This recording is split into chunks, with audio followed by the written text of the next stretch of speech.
નીચે ભારતીય જનતા પાર્ટીની સરકારને ચૂંટાયેલી પેનલ હશે, ઉપર ભારતીય જનતા પાર્ટીને ચૂંટાયેલા ધારાસભ્ય કે સાંસદ હશે, તો જ તમારું કામ થવાનું છે ભાઈ. નહીં તો આવા લોકો અમે ઘણા જોયા છે જે કોઈ બીજી પાર્ટીમાંથી કે તો અપક્ષમાંથી ચૂંટણી લડીને જીતી લે, પછી બી એ કામ કરાવી શકતા નથી. તો આ રીતની ધમકી પણ આપે છે કે અમારા ઉપર પણ અમારા છે ને નીચે પણ અમારા છે, તમે આ રીતે કરશો તો તમારા કામ જ નહીં થાય.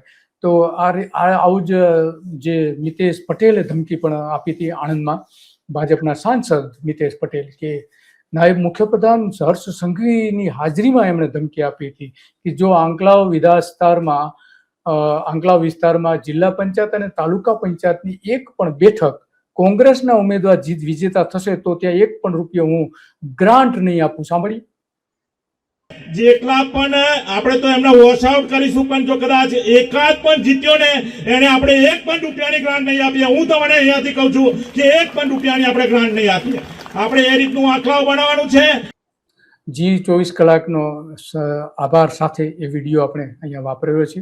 અને બીજી બાજુ બીજી એક ગંભીર ઘટના એ બની હતી કે મનસુખ વસાવાને લાફો મારી દીધો હતો અને ચૈત્ર વસાવાના પત્નીએ આવા આરોપ મૂક્યા.